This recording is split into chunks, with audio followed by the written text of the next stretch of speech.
Our top story, the Shanghai Cooperation Organization Defense Ministers meet has seen Rajnath Singh call for a united fight against terrorism in a clear message directed at Pakistan. He asserted that any kind of terrorist act or support to it in any form is a major crime against humanity and peace, and prosperity cannot coexist with this menace. In a strongly worded comment, the defense minister said, and I quote, "If a nation shelters terrorists, it not only poses a threat to others, but for itself too. Radicalization of the youth is a cause of concern, not only from the point of view of security, but it's also a major obstacle in the path of socio-economic progress of society. If we want to make the SCO a stronger and more credible international organization, our topmost priority should be to effectively deal with terrorism." Interestingly, Pakistan's defense minister was not a part of the meeting. The special advisor to the Pak PM of Defense represented his country. The Chinese Defense Minister Li, Russia's Sergei Shoigu, the defense ministers of Iran, Tajikistan and Kazakhstan were part of this meeting. Meanwhile, the Chinese government has responded to the statement of India's defense minister, where yesterday he told his Chinese counterpart that the entire basis of the bilateral relationship between India and China had been affected by the situation along the line of actual control. According to the Chinese government, now the two sides should take a long-term view and place the border issue at an appropriate position in bilateral relations and promote the transition of the border situation to normalised management. But this is a position which has been unacceptable for New Delhi, with India making it clear that a resolution of the border situation was linked to the expansion of ties between the two nations. Yesterday, India's Defence Ministry in a statement said that the violation of existing agreements has eroded the entire basis of bilateral relations, and disengagement at the border will logically be followed with de-escalation. The crisis along the line of actual control began in 2020 when Chinese soldiers intruded upon several areas in India, in Ladakh. There have been 18 rounds of military talks which have taken place, though there have been mutual withdrawals of soldiers from some hotspots. Chinese soldiers, meanwhile, continue to occupy territory in Depsang and Demchok in Ladakh. After 6 days of protest and 8 days of registering the complaint, the Delhi police today has filed an FIR against the former Wrestling Federation of India chief Brij Bhushan Sharan Singh, who's been accused of sexually harassing 7 women wrestlers, an allegation that he strongly refuted. Round 1 of the battle between the wrestlers and the federation has gone to the protesting athletes. Solicitor General Tushar Mehta, appearing on behalf of Delhi Police, announced that an FIR will be filed against Brij Bhushan Sharan Singh. 8 days after the police complaint on sexual harassment filed against Brij Bhushan Sharan Singh by 7 women wrestlers, including a minor, senior advocate Kapil Sibal, who appeared for the wrestlers, has also asked the court to guarantee police security to the minor. Delhi police पे हमें अभी भी trust नहीं है, क्योंकि वो कोई भी क्योंकि हम 6 दिन से यहाँ बैठे हैं, तो FIR करने में इन्होंने इतना टाइम लगा दिया है, तो वो ट्रस्ट जो बिल्ड होना चाहिए तो वो उन्होंने पहले ही हमारा तोड़ दिया है। लेकिन हमारा अभी भी यही फैसला है कि उनको जेल में डाला जाए। मेरा प्रधानमंत्री जी से नैतिकता के आधार पर एक अपील है कि उनको हर एक पद से हटाया जाए, जो वो सांसद हैं, चाहे वो रेसलिंग फेडरेशन को संभाल रहे हैं, क्योंकि जब तक वो उस पद पर रहेंगे, वो उस पद का गलत यूज करेंगे, जांच को प्रभावित करेंगे, और हम निष्पक्ष जांच चाहते हैं। सुप्रीम कोर्ट पे मैं पूरा विश्वास है। Chief Justice D.Y. Chandrachud told the Delhi Police to make an adequate assessment of threat perception and provide security. मैं आपको ये बताना चाहूँगा कि सभी खिलाड़ियों को, जो इसमें मुख्य चेहरा है, उन सभी को भी सिक्योरिटी की बहुत ज़्यादा जरूरत है, और जिन खिलाड़ियों ने कंप्लेंट की उनको भी सिक्योरिटी की बहुत ज़्यादा जरूरत है, क्योंकि वो बोलते हैं मर्द आदमी कुछ भी कर सकता है, तो उसके सारे रास्ते बंद होते जा रहे हैं, कुछ भी करवा सकते हैं, क्योंकि वो खुद बाहुबली है। Wrestlers have confirmed that their fight does not stop here and they will continue their protests. Hindustan के स्पोर्ट्स को बचाने के समर्थन में आइए, क्योंकि अगर आप लोग नहीं आज नहीं आए ना, तो कभी भी दोबारा ये ऐसा मौका नहीं आना है जिंदगी में कि हम हिंदुस्तान के स्पोर्ट्स को बचा लेंगे। While several sportspersons and politicians extended their support to protesting wrestlers, the BJP government has denied inaction. जब ये कमेटी बनी, उस कमेटी में भी महिलाओं को ही ज्यादा तादाद में रखा गया, और इसलिए था कि महिलाओं के सामने महिला अपनी बात खुलकर कर सकती है और सबको अवसर दिया गया। अब उस ओवरसाइट कमेटी ने जो अपनी रिकमेंडेशंस दी, वो पूरी रिकमेंडेशंस में जो एक पार्ट है उसमें यह भी था कि निष्पक्ष चुनाव हो, जो इनकी मांग भी थी खिलाड़ियों की। निष्पक्ष चुनाव कराने के लिए एक इंडियन ओलंपिक एसोसिएशन को हमने वो अधिकार दे दिया। पहले भी ऐसा ही होता था, इंडियन ओलंपिक एसोसिएशन करती थी। The next hearing in the Supreme Court is now scheduled for Friday. But for now, the protests by the wrestlers in the national capital are far from over, with no one given in this time. In New Delhi with Rika Roy, this is Tanish Punjabi for NDTV. As both the BJP and the Congress approached the Election Commission, there was yet another highlight of how the Karnataka campaign has turned extremely bitter. As the political campaign in Karnataka gets more heated and politicians attack and accuse each other, the destination for these complaints is the Election Commission of India. The BJP was the first to complain against Congress President Kharge, seeking his ban for campaigning and wanting a FIR to be lodged. हमने स्पष्ट रूप से चुनाव आयोग से मांग करी है। ये एक ऐसा दृष्टांत है जिसमें पहले भी चुनाव आयोग ने संज्ञान लिया है। न केवल श्री खड़गे को चुनाव आयोग से निर्देश देकर केवल कैंपेन से न रोका जाए, FIR भी दर्ज की जाए। मोदी जी को जितना भी गाली बोलोगे, कमल इतना ही अच्छे से खिलकर बाहर आने वाला है। आप मोदी जी को गाली बोलकर कर्नाटक की जनता को नहीं बहका सकते। मोदी जी को गाली दोगे, इतना मोदी जी का समर्थन बढ़ने वाला है, ये आप नहीं समझ। The Congress came with 3 memorandums seeking action and banning Home Minister Amit Shah, Uttar Pradesh Chief Minister Yogi Adityanath and V. Somana for violating and threatening voters. In a nutshell, we have therefore asked for a ban on campaigning on such persons, for prompt action. We all understand that the window of elections is very narrow and therefore clear, strong, effective ground action by the EC is vitally necessary. The Election Commission has sought a report from the state and will examine the matter before deciding whether it needs to act and take cognizance of this violation. In New Delhi, Sunil Prabhu, NDTV. Questions have been raised over the brazen killings of a notorious gangster politician and his brother in Uttar Pradesh's Prayagraj 2 weeks ago while in police custody. These were asked by the Supreme Court today, which has demanded a report over the incident.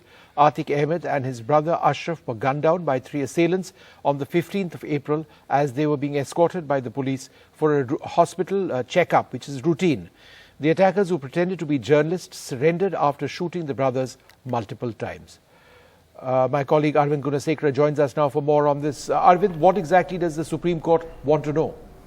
Vishnu, while hearing a PAL seeking an investigation into the killing of UP gangster Atiq Ahmed and his brother Ashraf in the custody of police, today Supreme Court has issued notice to UP government and also asked the UP government to submit a detailed affidavit on the event that led to the murder of Atiq Ahmed and his brother Ashraf in the custody of police, and they have also asked the kind of action that the UP government has taken subsequent to this particular killing. And also, very importantly, Supreme Court also asked some pertinent question to the state of UP, wherein they asked how did the killers get to know that both of them will be brought to the hospital at that particular point of time. And the court also asked the UP police why weren't they taken in an ambulance to the hospital and why were they made to walk, or why were they even paraded all the way to the hospital, seems to be the question that the Supreme Court asked. And Supreme Court has also asked the UP government to file a detailed affidavit on this particular case. Also, very importantly, the petitioner also sought for an investigation into the encounter of Atiq Ahmed's son that just happened few days back before this particular killing, and even on that particular case also Supreme Court has asked the UP government to file a detailed affidavit. All right, we'll leave it there. Thanks very much, Arvind, for joining us with those details. The Supreme Court today extended the scope of its 2022 order directing all states and union territories to register cases over hate speech, even if no complaint is made, and has warned that delays in filing cases will be treated as contempt of court. Terming it a serious offence, the Supreme Court further said that hate speeches are capable of affecting the secular fabric of India. Arvind joins us now for more on this. Now, Arvind, we've had a problem with hate speeches in the recent past. There were Supreme Court orders saying that action needed to be taken. What exactly is the Supreme Court referring to now? Is there any one set of cases, or is it a general directive to all states?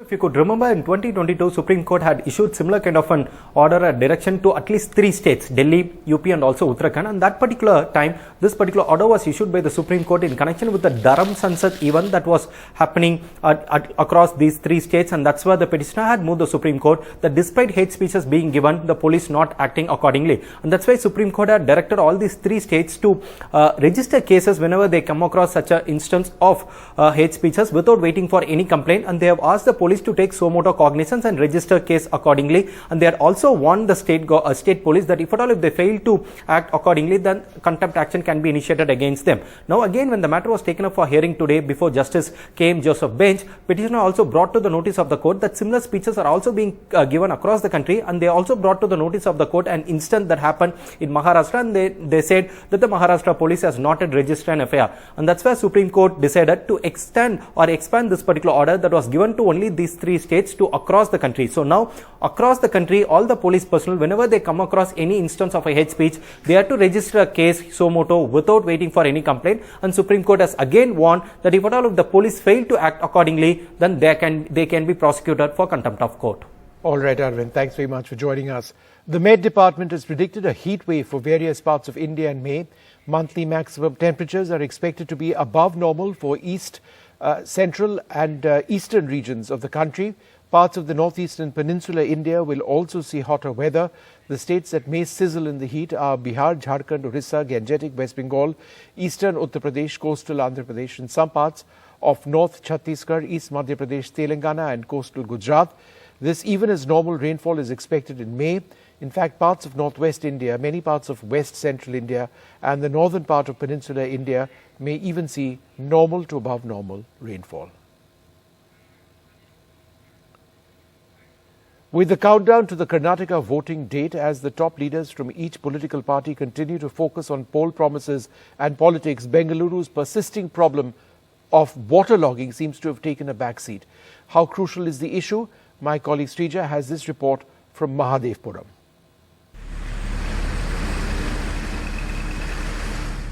September 2022. These visuals of waterlogging in IT city Bengaluru made national headlines just 7 months ago, and voters in Mahadevpura zone are not in a mood to forget and forgive. Living used to be good before, I would say before this mass development took place, and but development has taken place without any infrastructure planning whatsoever, zero infrastructure planning. Buildings have multiplied, no roads, no water, no sewage. Even the sewage lines don't lead to anywhere in particular. BBMP figures reveal that Mahadevpura residents pay over 800 crore rupees as property tax last year, the highest for any zone in the city. Yet, the constituency is plagued by crumbling infrastructure, broken drainage system and unregulated construction. Well, we can hope is there if there's a change. Hopefully change will bring, will bring a better life for us in Whitefield. As you know, Mahadevpura, we pay the highest taxes and we actually live in squalor. I mean, you would have seen around you the footpaths, or rather there is no footpath, garbage strewn all over, the roads are in a pathetic state. Mahadevpura is a reserved constituency and BJP's Arvind Limbawali has been the sitting MLA here from 2008. This time, the BJP has given the ticket to Limbawali's wife, Manjula. We've seen that your husband was holding this account for 15 years, yes, right? Yes. What is your poll plank this time, or your narrative? How are you taking this forward to the people? What are you asking? How are you asking the people to vote for you? See, from 2008 till now, my husband has done very good work, especially in UGD, whatever it is, very plannedly has done. And, I have lots of, it is like something ocean, the people are coming like an ocean. Definitely, I have the support of everyone. Thank you.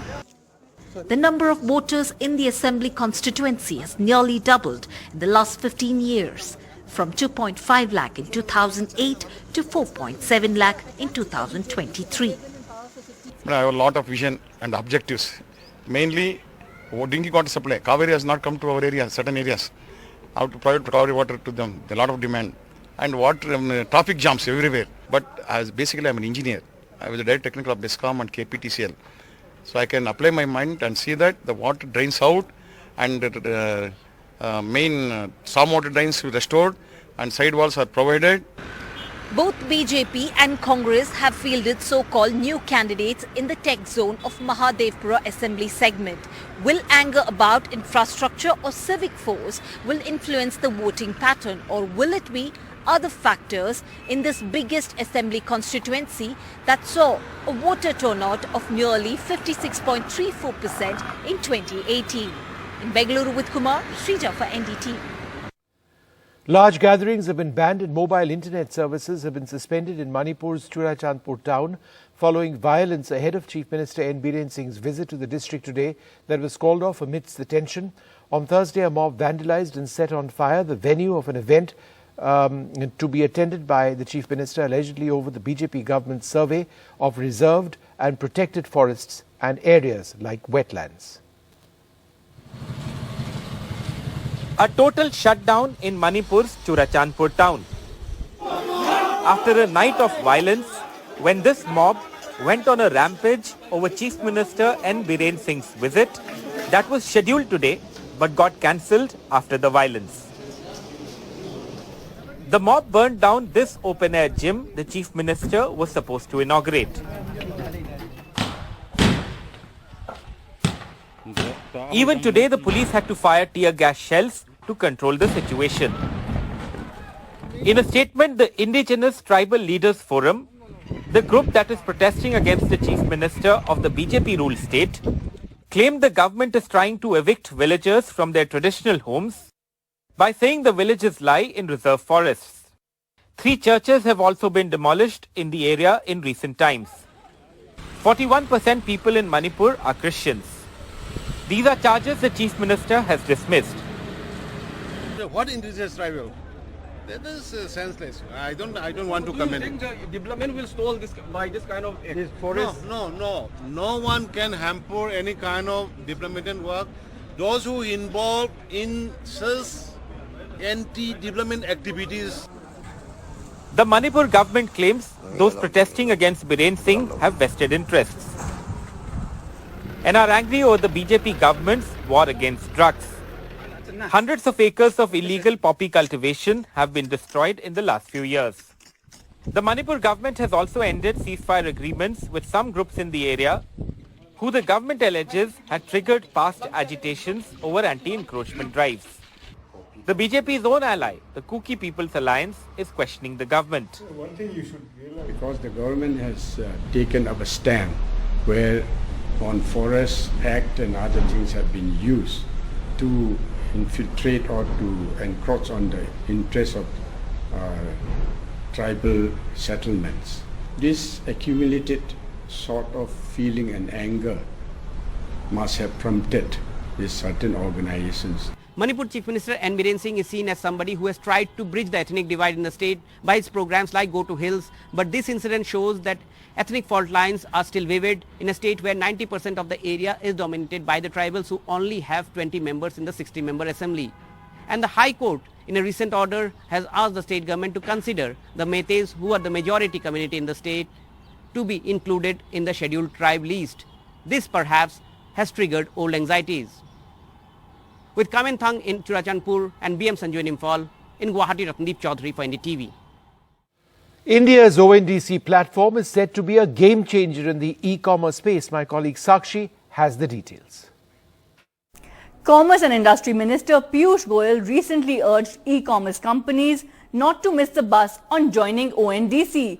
He has also said in the past that, of course, ONDC will help small retail players survive the onslaught of large tech-based e-commerce companies, and even compared India's ONDC revolution to UPI. He said, like UPI democratized payment systems, ONDC will democratize benefits of e-commerce, expanding the scope really and choice for both consumers and retailers. So what is ONDC? An open network for digital commerce. It aims to raise India's e-commerce penetration and, of course, essentially one network with unlimited choice for consumers like you and me, where you can shop for a variety of products from exciting brands and local businesses, spanning categories such as food and beverages, groceries, home and decor, beauty and personal care, fashion, electronics, and even cater to your transportation needs. So in short, a one-stop application for all requirements across different product and service categories like travel, mobility, and product purchase.